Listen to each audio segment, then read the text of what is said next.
Hare Krishna.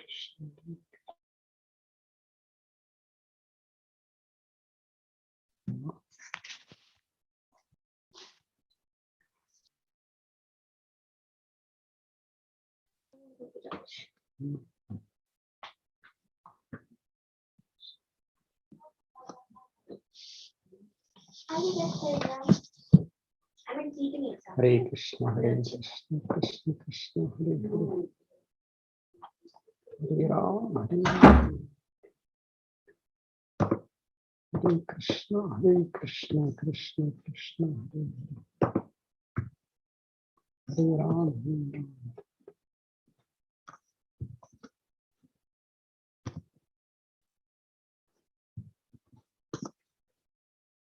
Hare Krishna, Krishna Krishna, Hare Hare, Hare Rama, Hare Rama, Hare Krishna, Krishna Krishna,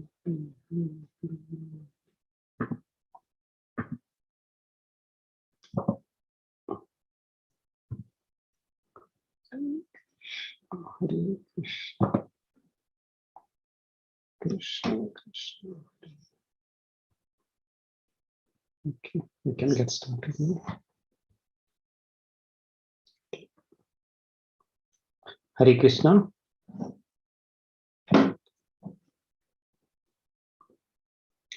Hare Krishna, I would like to welcome all of you to our Kathāmṛtam session. So, this is an humble attempt that we are doing to start reading from this beautiful book called Krishna, the Supreme Personality of Godhead, written by His Divine Grace, A.C. Bhaktivedanta Swami Srila Prabhupada, on this auspicious day of Vaikuntha Ekadasi. So before starting, let's pray to their lordships. Okay.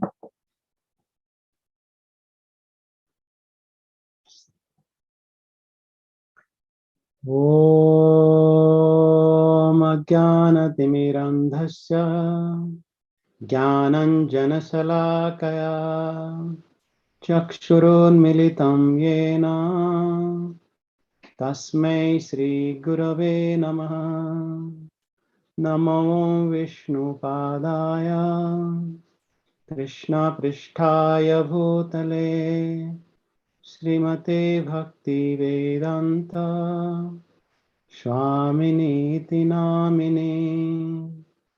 Namaste Saraswati Devi Gauravani Pracharini Nirvishesha Sunyavadi Paschatadesatarini Vanchakalpatarubhyascha Krupa Sindhubhya eva cha Patitanam pavanebhyo Vaishnavebhyo namo namah. Jai Shri Krishna Chaitanya Prabhu Nityananda Shri Advaita Gadadhara Sivasadi Gaura Bhakta Vrinda. Hare Krishna, Krishna Krishna, Hare Hare, Hare Rama, Rama Rama, Hare Hare, Hare Krishna, Krishna Krishna, Hare Hare, Hare Rama, Rama Rama, Hare Hare, Hare Krishna, Krishna Krishna, Hare Hare, Hare Rama, Rama Rama, Hare Hare. Hare Krishna.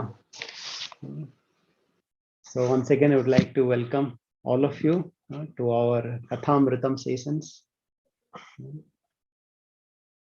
So we're calling this as a nectarian sessions, where we'll be discussing the beautiful pastimes of Lord Krishna and his dear devotees.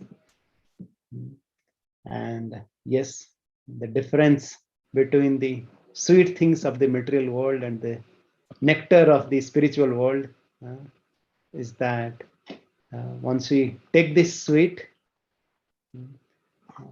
it will really feel not only, it will give that bliss not only to our tongue or to our belly, and it will give some nourishment or some satisfaction, but it will really feed our soul. It will nourish our soul. And this nectar, it will not end. The more we take, the more we are eager to ask, and the more we seek, from the Lord. The devotees, they never satiate with this Krishna Katha. It's unending as compared to the material pleasure that we are getting, which is really, there is a Adi and there is a Anta. But here, there is no Adi or Anta. And here, I guess material pleasure comes with some token of misery, like if you can take some, whatever the best sweet that we might take, if you take sufficient quantity, next day we'll have problem, either in terms of stomach ache or in terms of digestion or whatever way. But here, the more we take, anandam buddhi vardhanam, the more we will get pleasure. And yes, we are very grateful to Srila Prabhupada, who has given this nectar to us. We are grateful to our acharyas, who have tested this nectar and passed it on to us. Like all our acharyas, they are compared like the big elephants. They have so much of appetite for hearing Krishna Katha, for reciting Krishna Katha. And once they eat it, especially as you said, they're big elephants. Like on the big elephants, they eat something, and a small crumbles, and they fall down. And those small crumbles, they are big enough for the small ants, to survive, and not only for the day, for many days. So yes, the remnants that we'll be collecting from the acharyas through their different commentaries that they have given to us, and that they will try to release it, and we'll try to submerge ourselves in those beautiful pastimes of the Lord. Okay, so yes, that is our agenda, where we'll try to meet every Thursday on this 8 to 9 for 1 hour, where we'll be drinking this Amritam.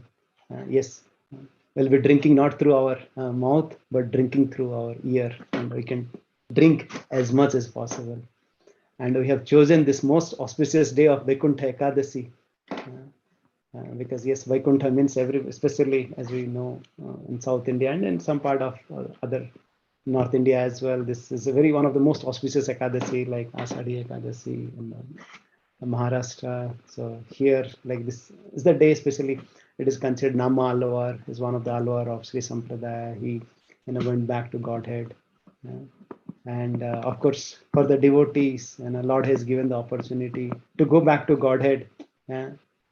Like any day, Lord has kept it open, and especially Srila Prabhupada, he has given a very beautiful opportunity to us by even naming his primary magazine that he has started publishing in 1944, and even much before he started Krishna Conscious movement.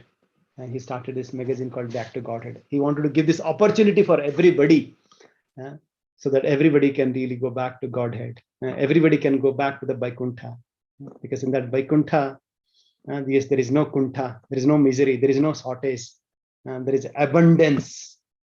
There is abundance of love. So yes, all of us want to go there. Yes, in this material world, we have gone through many lifetimes, suffering so much. That's when Bhagavatam it is said that Tasye to heto prayate to kavida na labhyate brahmatam upari adha. So here Narad Muni is saying, to Vyasadeva in the beginning of Bhagavatam, first canto, he's saying that Tasyet heto prayate Kovida. Kovida means it's not like that who has COVID. The actual meaning of Kovida is an expert person. He's an intelligent person. What is the quality of an intelligent person? Tasyet heta, especially who are intelligent, who are really philosophically strong. They should really endeavor for something which is not available in this material world, which is called anityam asukham. After wandering so many lifetimes for so many spaces, we should really endeavor for something which we can really get it by going to the spiritual world. Because in this material world, yes, we're looking for pleasure, we get it, and then the pleasurable object, we just leave it, and we work so hard for that pleasure. At the same time, right, we work for that pleasure, but then the misery comes as a part and parcel of it, and we didn't ask for the misery, and that comes, right? Similarly, as per our effort, as per our right karma, right, we'll also be destined for some pleasure, right? We should not be excessively endeavor for our material things. Yes, we should do the needful and endeavor sincerely how we can really go back to Godhead, where there is so wonderful blissful association of the Lord and his devotees are there. And that's what a devotees look for. That what first he should have the desire to go back to Godhead. Abhi bahut ho gaya idhar se, like yes, now I know that, right, whatever I do I cannot get happiness, and I should develop the desire. I should have that ichha, I should have the strong desire. Like one time, one devotee, he was really accompanying Srila Prabhupada in one of his morning walk, and like usually in Prabhupada's morning walk that he goes, a lot of devotees, his disciples, they ask so many questions. And this devotee who was really, walking on the back, and he was a little afraid, to ask any question directly to Srila Prabhupada. But then he had some pressing, question that he wanted to ask. And as Prabhupada was wrapping up his morning walk, and he was really, going into the car, and his assistant was closing the door, and this devotee ran, and he said, Prabhupada, I want to ask one question, and he said, what? Prabhupada, what it takes to be Krishna consciousness? What should I do to be Krishna consciousness? And Prabhupada answered in one word. Anybody knows what is that word? He said desire. And that laulyam. Especially our Rupa Goswami, like one of the Acharya, one of the dear associate of Chaitanya Mahaprabhu, he says that, like, to get that Krishna bhakti, what is really required is laulyam, our intense desire. And once we have that desire to develop that bhakti, to develop that, to perform the devotional service, then and once we are performing the devotional service with our body, mind, and words, then this material world also will be non-different than the spiritual world. हमारा गोस्वामी बोलते हैं, इहा अस्ये हरेर दास्ये karmana manasa gira. Like once we do all our activities with our karmana, with our activities, with our mana, with our mind, vacha, with our words, for the pleasure of the Lord, nikhilasu api avasthasu jivan mukta sauchyate, and that person is already jivan mukta. So yes, it's not that we are, Prabhupada is saying, we don't give a post-dated check that once you go only to the spiritual world you will get blissfulness, but while staying in this material world also we can have a blissful life. And how do you do that? And Krishna, he himself comes in various times, in various ways, to establish, to develop that attraction for him. And that's how, right, we know about him. That's what he says in Bhagavad Gita. There's a very beautiful sloka. All of us know that. What he says. Yes. Janma karma cha me divyam evam yo veti tattvataha tyaktva deham punar janma naiti mameti sarjuna. This is one who knows the transcendental nature of my appearance and activities, does not upon leaving this body take his birth again in this material world, but attains my eternal abode. Lord is giving the key or the password to go to back to Godhead, to go to Vaikuntha, to go to the Golok Vrindavan. What is that? Yes, we have to know his appearance. We have to know his activities. That how so mercifully our acharyas have given, in this book called Srimad Bhagavatam, and especially that we will be covering the 10th canto of Bhagavatam, which is really the it really covers in detail all the pastimes of the Supreme Lord. How beautifully, how so mercifully the Lord comes in this human form to perform these pastimes, so that the devotees get attracted hearing his pastimes. That's his only motive. That like it is mentioned that how the Lord comes, there's only his purpose. Yes, somebody might say that okay, he wants to come to annihilate the demons or to protect his devotees, but that he can do, like he can switch off the the switch and in the heart as he's staying in the Paramatma, and he can do that, or he can do through one of his agents, or he can take care of the devotees, because devotee is always transcendental, he's always blissful, because he's always remembering the Lord is always in his heart. But then once he comes and performs these beautiful activities, with his associates, a sadhaka like us, once we hear those pastimes, we get love for them. So he performs those pastimes, right? Not to really take care of at that time, but for the generations and for the millenniums to come, so that other people, once they hear these pastimes, they get attracted to him. And that is his purpose. And they get attracted to him and they perform the devotional service. And that's why Srila Prabhupada says there is no difference between kingdom of God and the devotional service of the Lord.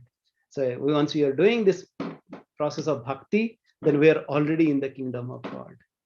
We are already realizing the blissful process of Krishna consciousness. Right. And now we understand that how Srila Prabhupada has written this book as a summary study from Srimad Bhagavatam 12th canto. Let's understand the mood of Srila Prabhupada on which he has written this book. So this is what he has written it in a book called Chaitanya Charitamrita. Chaitanya Charitamrita is the pastimes of Mahaprabhu. Mahaprabhu is not different than Sri Radha and Krishna. And there that Chaitanya Charitamrita is written by a author called Krishna Das Kaviraj Goswami. So he has written this book while he was in 90s, while he had that rheumatism. He was not able to see anything, he was not able to hear anything so much, he was a completely invalid stage. He had written that, and in one of the plays, right, especially in Antya Leela, in the first chapter, and Krishna Das Kaviraj Goswami writes about that. Yes, I've been writing this as quickly as possible because I don't know when I will leave my body. And in the similar mood, in that purport, Srila Prabhupada is writing this beautiful purport there. He's saying that following in the footsteps of Srila Krishnadas Kaviraj Goswami, I am trying to translate Srimad Bhagavatam as quickly as possible. However, knowing myself to be an old man and almost an invalid because of rheumatism, I have already translated the essence of all literatures, the 10th canto of Srimad Bhagavatam, as a summary study in English. I started the Krishna conscious movement at the age of 70. Now I am 78, so my death is imminent. So I'm trying to finish the translation of Srimad Bhagavatam as soon as possible. But before finishing it, I have given my readers the book Krishna, the Supreme Personality of Godhead, so that if I die before finishing the whole task, they may enjoy this book, which is the essence of Srimad Bhagavatam. You see the compassion of a grandfather. A grandfather, he really works so hard so that my grandchildren can really enjoy. And here Prabhupada is writing that that yes, and I'm putting so much effort. I want to give as much as possible now, so that because I don't know when I will leave my body, but before I leave my body, I want to give this diamond, this nectar, because that Srimad Bhagavatam is 12 cantos, and when Prabhupada left India to US, he had just translated only first canto, right? And then during his travel itself, right, he had some heart attacks, and there, after a year or so, he had once again so much problems, and he had to come back, right? Of course, along with all his health problems, along with his taking care of these new disciples who are coming out, opening the new centers, he was writing these books every day in the night, whole night. Can we believe it? So that we can relish it, we can read it, and we can make our life perfect by reading these books. Can we understand the compassion of that Acharya, who is giving so much so that we will get benefited? That is the mood of the Acharya, so that he's so compassionate. Compassionately he's stretching himself without caring, without personal consideration. He is really serving it. And here he has written that yes, I don't know how long I'll be there to translate all the 12 cantos, but then in between only he paused it. He said, okay, first let me write down the 10th canto of Srimad Bhagavatam as a summary form in the book called Krishna. And so we can understand from here how important it is for us to not only read it and relish it, this book, and realize this book in our own life. And then, right, once we understand the mood of Srila Prabhupada on which he has written the soberness and the seriousness, right, let's proceed further on what he is saying, how we should read it, especially during Prabhupada's time, right? Like, he used to say that every night before going to sleep, read Krishna book, hear Krishna Katha. If you are attached to this hearing, then by reading, hearing regularly, one day when you are going to sleep, remembering all these things, maybe in a dream, Krishna can come. That is a perfection. Yes, people are dreaming so many things in the night, but then, wouldn't you like Krishna to be in our dream, Krishna and Balram, and along with his associates, Gopas, and they are singing, dancing, playing in the forest, and really be free from the dream and anxiety that we have in the material life that is really falling apart. What do you really like to have? Yes, if you'd really like to have a dream with being bound by the three modes of nature, gold chain or iron chain or silver chain, right? If that's what we want, by asking for a lot of material things, or we would really like to have the dream where we want to be embraced by the Supreme Lord, the Supreme Personality of Godhead. And the choice is with us and he himself. There is a very nice pastime there. Prabhupada was there in a place called New Vrindavan in the US. And it's on a mountain hill. And it's a very simple, sober place. And he was there on Janmashtami. And usually on Janmashtami, all of us, we do fasting, and a whole day we engage ourselves in chanting, hearing, and doing some sevas for the Lord. And then at the end of the day, or I would say mid of the night, all devotees are looking forward. Okay, we'll have, for what? Is the Lord to appear? Yes, for some devotees, they really appear. They really look forward that Lord will appear. But for most of the devotees who are like us sadhakas, they look for, okay, midnight will happen, the midnight arati will come, and then we can go back and have some prasadam. But for Srila Prabhupada, right, like, he was hearing from the devotees. He was reciting beautiful slokas, and then mid of the night, arati happened, and then he told one of his disciples, now start reading in a Krishna book. And then the devotee started reading the first chapter. And then he said, okay, thus ends the Prabhupada's purport to the first chapter and the advent of Krishna. And then the Prabhupada said, next chapter.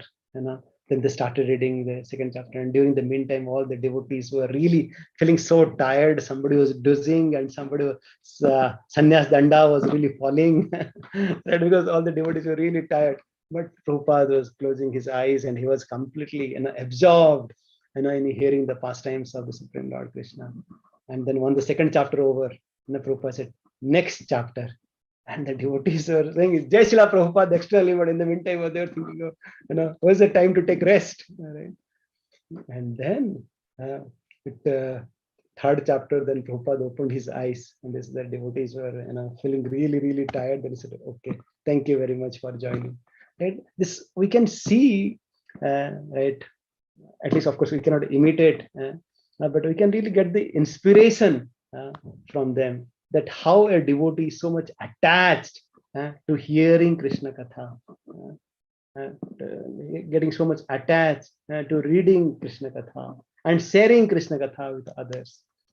That is the mood of a devotee. And that's what Prabhupada has shown with his own example, that usually if you write a book, you don't like to hear or don't like to read that book. But Prabhupada, he himself shown with his example, and that how he used to release this book. And like one time he was reading, and one of his personal assistant came, and he just said that if you just read one chapter from this book, your life will be perfect. And he then started transcribing, and they said, if you just read one page of this book, your life will be perfect. Then once again he said, if you just read one sentence, your life will be perfect. And finally he said, by the way, if you even just read one word of this book, your life will be perfect. And that's about the potency of the scriptures that is given. On the other side, we read tons of these social media messages or newspaper articles. Nothing is going to have a tangible effect in our life. So it's really up to us. Where do you want to invest? We want to invest where there is a permanent effect, a blissful effect, or where it's just a matter of time, things will crumble and it will be bitter, right? Not only now, but throughout. Right? The choice is within us, and the Prabhupada has given to us, for us to release that nectar. So, are we all ready to release the nectar? Yeah. Hare Krishna. Thank you very much. Yes, Prabhu. Yes, Prabhu. Yes, very much so, Prabhuji. Okay, we have so wonderful devotees as well from the broader, our center also. Hare Krishna.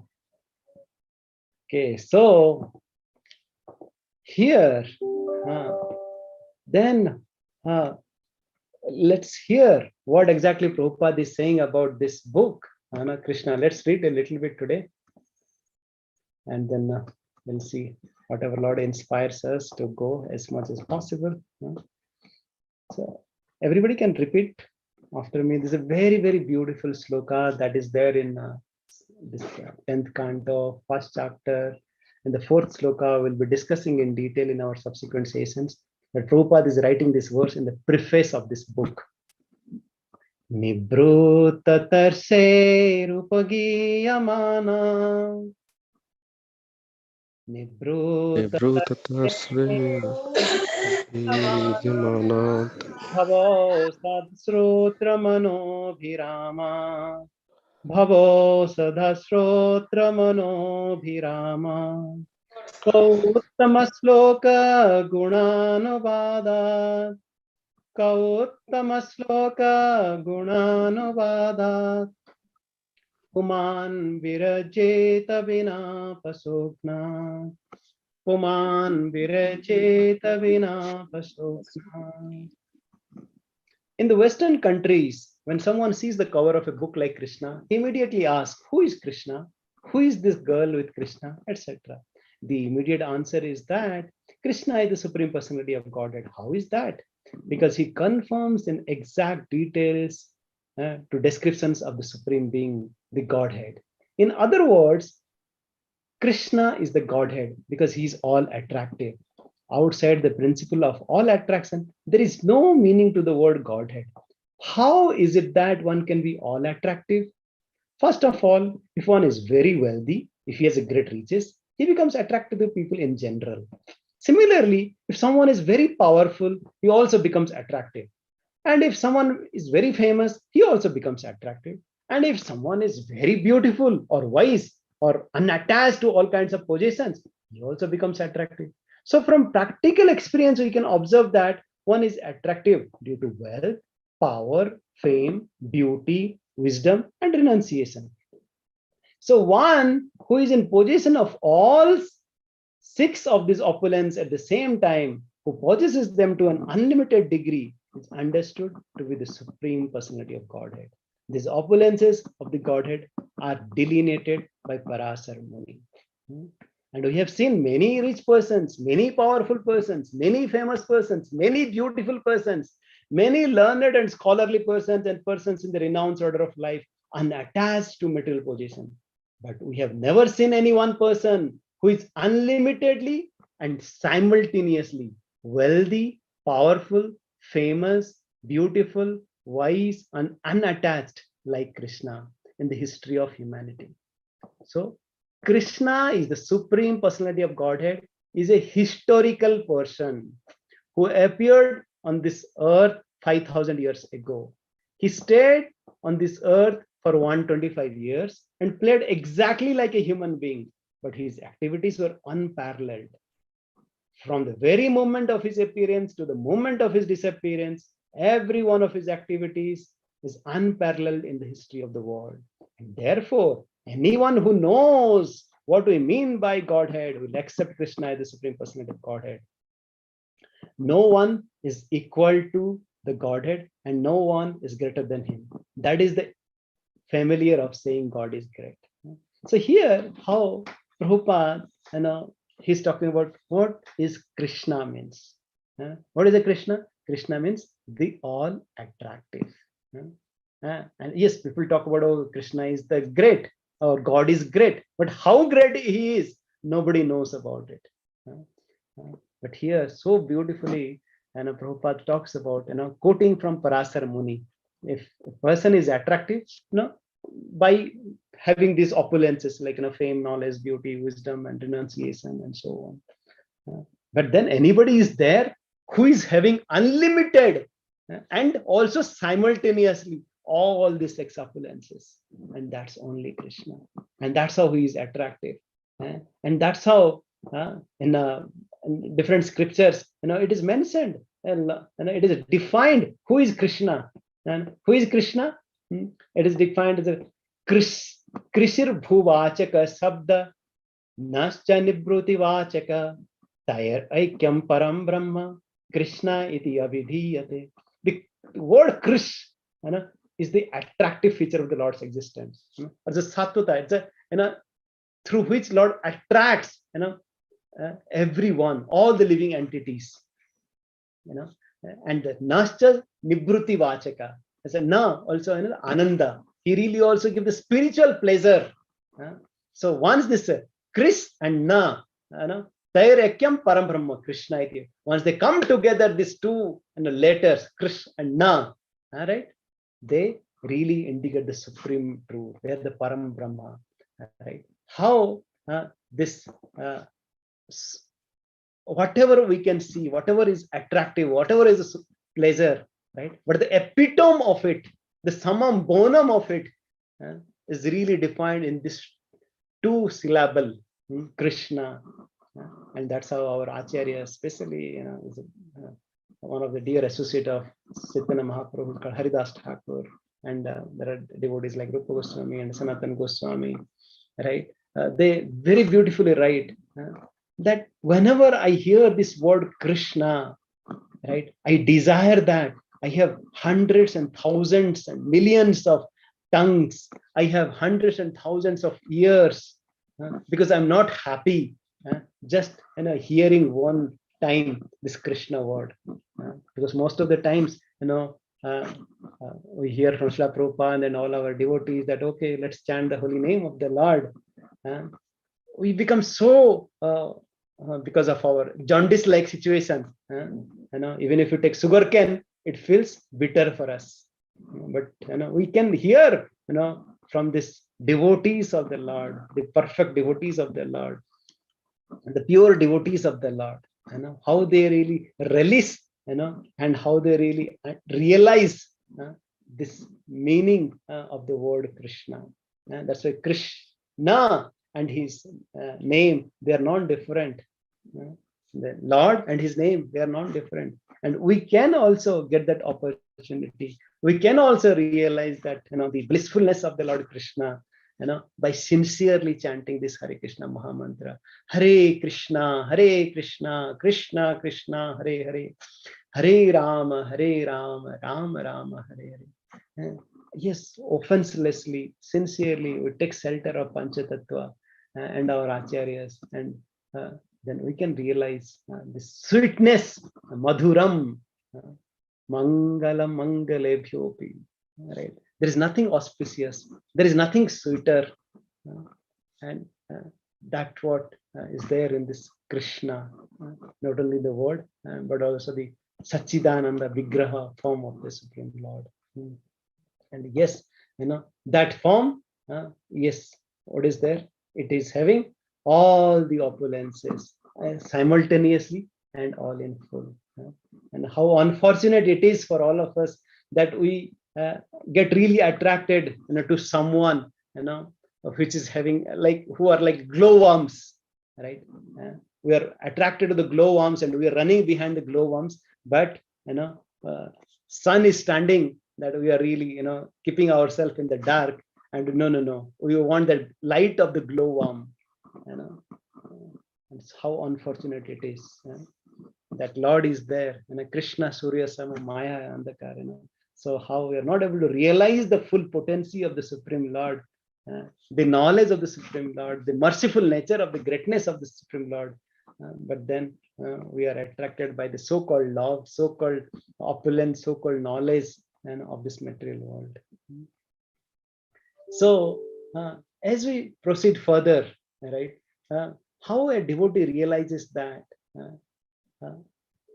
that it's not only the conclusion of only our sampradaya. In the next paragraph, Prabhupada writes that it is the conclusion of all the paramparas. This is the conclusion of our Sanatana Dharma. And he writes, there are various classes of men in the world who speak of God in different ways. But according to the Vedic literatures and according to the great acharyas, the authorized persons, versed in the knowledge of God in all ages, like acharyas, Sankara, Ramanuja, Madhva, Vishnu Swami, Lord Chaitanya, all their followers by disciplic succession, all unanimously agree that Krishna is the Supreme Personality of Godhead.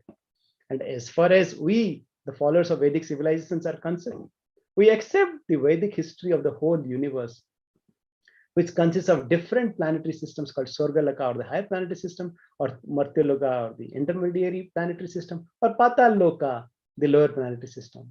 The modern histories of this earth cannot supply historical evidence of events that occurred before 5,000 years ago. And anthropologists say that 40,000 years ago, Homo sapiens had not appeared on this planet because evolution had not reached that point. But the Vedic histories such as Puranas and Mahabharata relate human histories which extend millions and billions of years into the past. So how here Srila Prabhupada, quoting from the acharyas, like it's not once again, okay, somebody concocted, somebody speculated, somebody came up with this idea, oh, this is the theory, this is how it will work.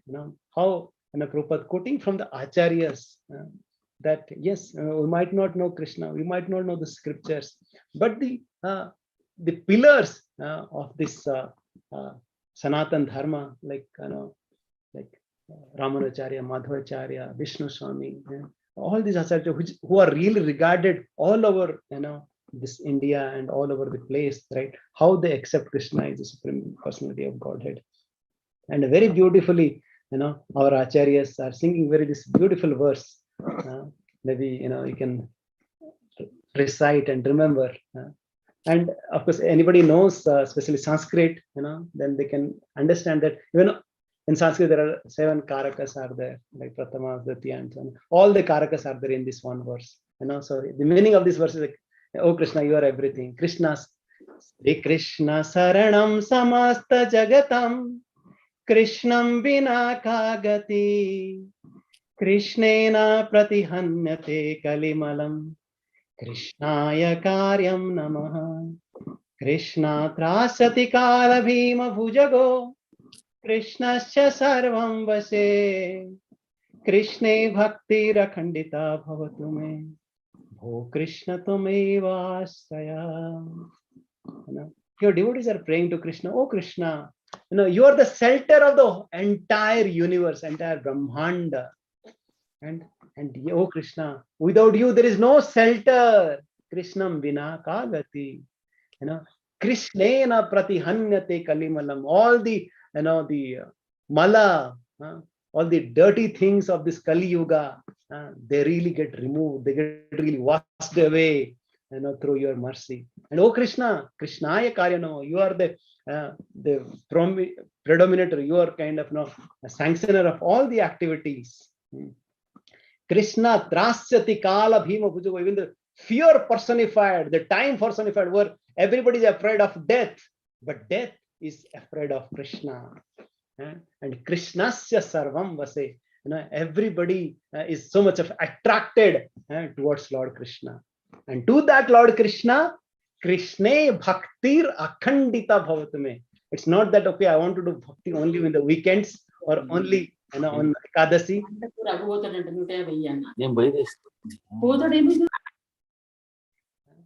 So devotees are saying that it's not that, okay, I want to do weekend bhakti or only Ekadasi bhakti or on special day bhakti.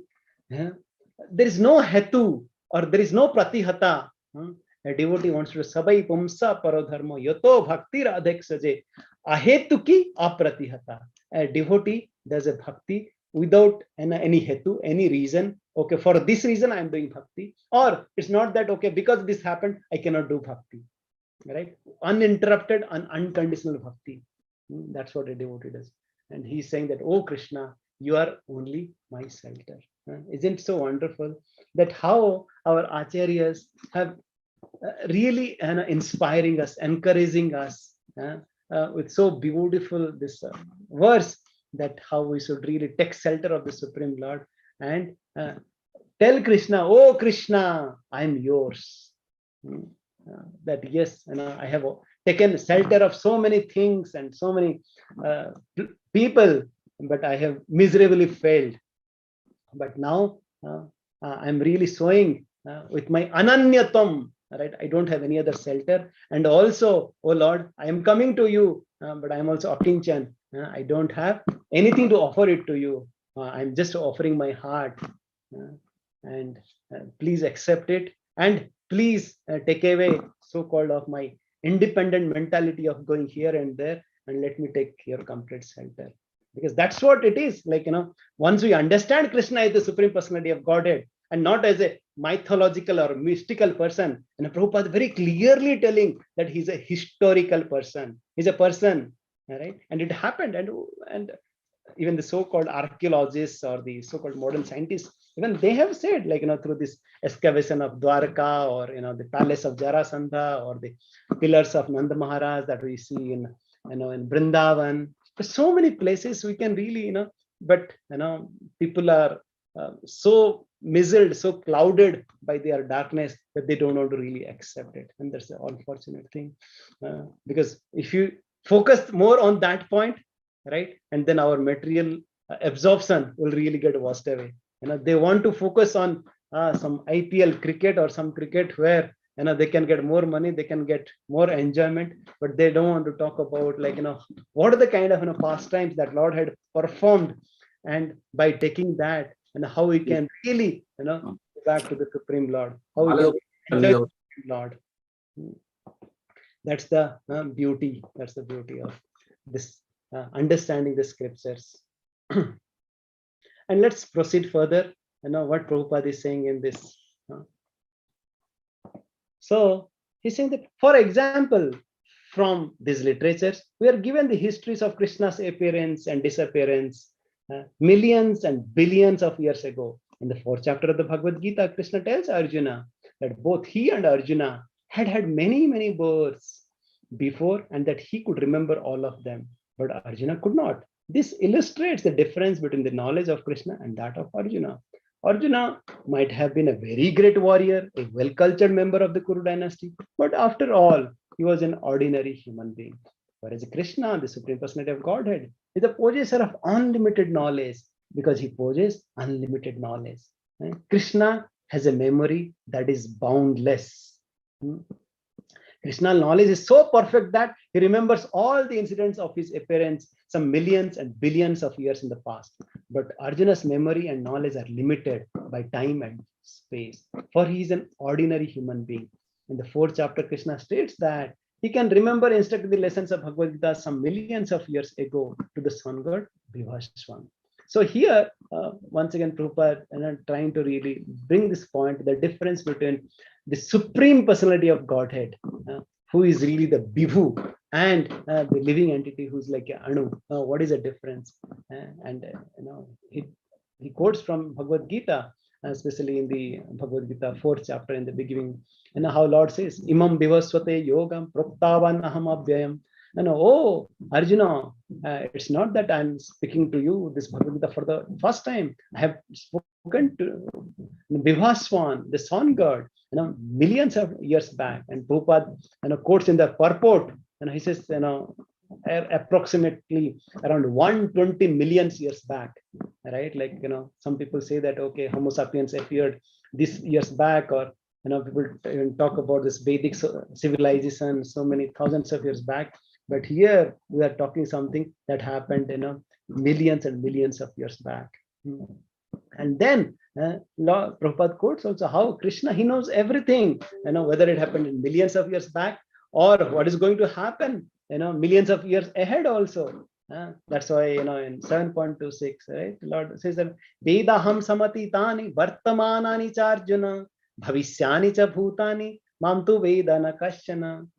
Lord is saying to Arjuna, oh, Arjuna, I know everything, what has happened in the past, what is going to happen in the future, right? So don't be worried. Don't, yes, you might not know, right, what happened in the past or what is going to happen, but I know everything. With so confidence, Lord is saying to Arjuna. And what is the difference between Arjuna, which also we can say a Jiva, but a Jiva like us, a sadhaka, or who is a practitioner, is the faith. Yes, Arjuna, when he heard it, he had faith in Lord's word. But as a sadhaka, we have so much of doubt that whether it really happened, whether Krishna knows about it, or when Krishna performed his pastimes, right? Is it really some concocted thought, or did he really lift the Govardhan hill? Did he really kill that demoness which was so ferocious, even while coming from the birth, right? And is it possible that we can also become God at any point of time? What do you think? By doing some mystical, gymnastic activities, can we also become God? Or can we, by doing some yoga, by doing some pranayam, by doing something, can we become God? Prabhupada answers that in the next paragraph.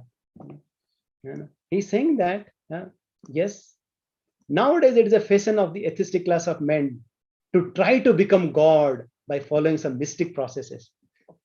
Generally, the atheists claim to be God by dint of their imagination or their meditational prowess. Krishna is not that kind of God. It does not become God by manufacturing some mystic process of meditation, nor does he become God by undergoing severe austerities or of the mystic yogic processes, exercises. Properly speaking, he never becomes God, but he is Godhead in all circumstances. Within the prison of his maternal uncle Kamsa, where his father and mother were confined, Krishna appeared outside his mother's body as the 400 Vishnu Narayana. Then he turned himself into a baby and told his father to carry him to the house of Nanda Maharaj and his wife Yasoda. When Krishna was just a small baby, the gigantic demoness Putana attempted to kill him. But when he sucked her breast, he pulled out her life. That is the difference between the real Godhead and the God manufactured in the mystic factory. Krishna had no chance to practice this mystic yoga process. Yet he manifested himself as the Supreme Personality of Godhead at every step, from infancy to childhood, from childhood to boyhood, from boyhood to young manhood. In this book, Krishna, all of his activities as a human being are described. Although Krishna plays like a human being, he always maintains his identity as the Supreme Personality of Godhead. Since Krishna is all attractive, one should know that all his desires should be focused on Krishna. In the Bhagavad Gita, it is said that the individual person is the proprietor of the master or master of his own body. But that Krishna, who is the super soul present in everybody's heart, is the supreme proprietor and the supreme master of each and every individual body. As such, if we concentrate our loving propensity upon Krishna only, then immediately universal love, unity, tranquility will be automatically realized. When one waters the root of a tree, he automatically waters the branches, twigs, leaves, and flowers. When one supplies food to the stomach, through the mouth, he satisfies all the various parts of the body. So here, once again, Srila Prabhupada talks about how we cannot become God. Nobody can claim to become God, but a person can become godly by following the process that is given by the Lord. But unfortunately, are the people, who just by following, so-called pseudo yogic people, right? They say that no, I want to become God. And Prabhupada says here, you cannot become God, but you can become dog by following this non-bona fide processes. But yes, we have an opportunity to become godly. We can get those qualities of the Lord, right? We can purify our qualities, our divine qualities, because within us, yes, we have a divine qualities and demoniac qualities. And if we feed our demoniac qualities more and more, and the more asuric pravrittis will manifest in our heart and in our side. But then, once we feed the divine qualities, then that will manifest more and more. So the choice is ours, right? Whether we want to be enjoyer or we want to help in enjoyment of the Lord. So what exactly the Lord is asking for us is that, like especially in our laptops, we have different operating systems. We have like Windows 10, 11, things like that, right? So, so similarly for ourselves also, right? How we have to change our operating system from being an enjoyer mentality to the mentality of serving mentality, how we can serve the Lord and his devotees. That's where we know that we are on the right direction. As long as we are thinking that, okay, we are here to enjoy, then we are really going to suffer more and more. And then how we are going to serve the Lord, how we are going to love the Lord, and what is this purpose of this movement? The Srila Prabhupada discussed very beautifully. This is a very important paragraph, and please hear attentively. He's saying that the art of focusing one's attention on the Supreme and giving one's love to him is called Krishna Consciousness. We have inaugurated the Krishna Conscious movement so that everyone can satisfy his propensity for loving others simply by directing his love towards Krishna. The whole world is very eager to satisfy the dormant propensity of love for others, but the various invented methods like socialism, communism, altruism, humanitarianism, and nationalism, along with whatever else may be manufactured for the peace and prosperity of the world, are all useless and frustrating because of our gross ignorance of the art of loving Krishna. Generally, people think that by advancing the cause of moral principle and religious rights, they will be happy. Others may think that happiness can be achieved by economic development, and yet others think that simply by sense gratification, they will be happy. But the real fact is that people can be happy only by loving Krishna. Isn't it so wonderful how Prabhupada describes the mission of our Krishna conscious movement, right? The mission of our Krishna conscious movement is to love Krishna. And Prabhupada says that is the secret of happiness. That is the art of happiness. How Prabhupada, emphasizes, for the so-called members of the movement. If you claim that, okay, now we have started joining, Krishna conscious programs, we have been practicing for some time, Prabhupada says that, the quality of a member of a Krishna consciousness is that, we should love Krishna and we should spread, we should inspire others, to love Krishna. And how we should do it, right? Is it that we love Krishna and we can really be happy by doing so many other things, right? Through this dharma, artha, kama, moksha, with so many isms, right? No, we cannot be happy by doing anything else, right? But by just loving Krishna, by just surrendering to Krishna. And how we can love Krishna unless we know Krishna? Yes, the way to love Krishna is through by knowing Him, by serving Him. Love means to serve. Serve means to please. Right? How can you really please Krishna unless we know about Him, what He knows? And that's the reason we come together and really read this book, Krishna. And so we'll continue our discussions. So we are reading now from the preface. Next time we'll hear once again how in the introduction of this book, Krishna book, Prabhupada talks about the eagerness of Parikshit Maharaj. How he is eager to hear. Right? Yes, he was fasting and he was been cursed to die within 7 days, and then it's already 4th day because we are talking about 10th canto. And Sukadeva Goswami, who was speaking this Bhagavatam, he was thinking that, okay, must be very tired. I can stop and I can really talk about Krishna's pastime in a very sarangsa way, in a very summarized way. He spoke that 2 verses, the whole Krishna's pastime. And then Parikshit Maharaj said, oh, wait, what are you doing? You talked so many things in Srimad Bhagavatam, but you didn't do a justice to Krishna.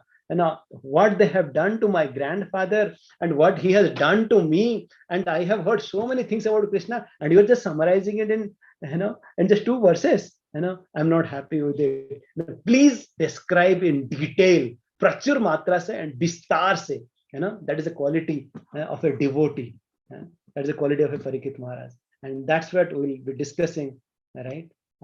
About the Parikshit Maharaj quality and what we can learn as a student of listening this Krishna book. What should we have to listen to this Krishna book? Okay, so that we'll be discussing it in our next session. But before that, any 1 or 2 questions or comments anybody would like to have?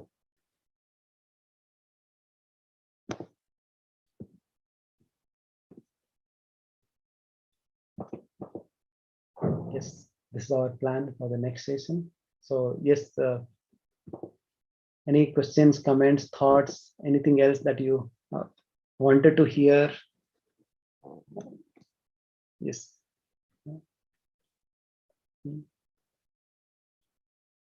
Any reflection, anything from anybody?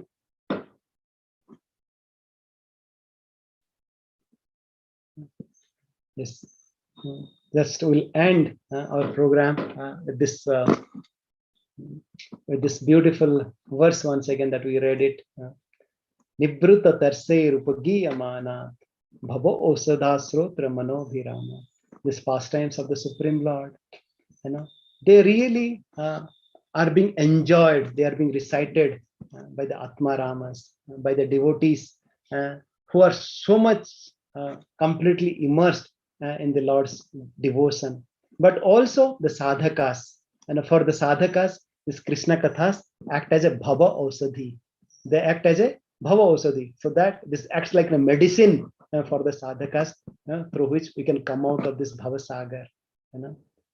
And then it also is srotra manobhirama. So for a person who trying to enjoy some nice pastime, right, as an entertainment. And the Lord says that that's also, somebody can get it. Either somebody wants to enjoy some nice, beautiful verses or nice pastimes, right, for entertainment, it is there. If somebody wants to take it as an enlightenment, and somebody takes it as a medicine, right, he can take it, right, or these muktas, like all the liberated souls, right, they really get it like for their enrichment. Right, so they want to get nourished more and more, get attracted more and more, for them also. So this Krishna book or the this pastimes of Krishna, for everybody it can really satisfy their nourishment. Whether we have been practicing for many years or we have just come to this Krishna consciousness, and it's really up to us it's depending on our bowl, right? Krishna is pouring that milk.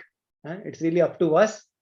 Depending on our capacity, we can get that milk. It's the depth of that bowl, it's the size of the bowl that we have. Krishna is going to offer, his love and devotion to us. So, and what is that bowl depth? Is our eagerness, our desire, to hear more and more. And we hope that will continue with the mercy of the Supreme Lord and Srila Prabhupada, this beautiful book of Krishna. And thank you very much for your association and all your encouragement. Yeah. Okay, so yes, this is the really true nectar that we can really release it, and not only only on this Thursday. I would request everybody to please read it as much as possible, as many times as possible. And if you don't have this book, you can order it from our site as well, gogita.in any language that you might like. It is there, so you can really release it. Of course, online is available.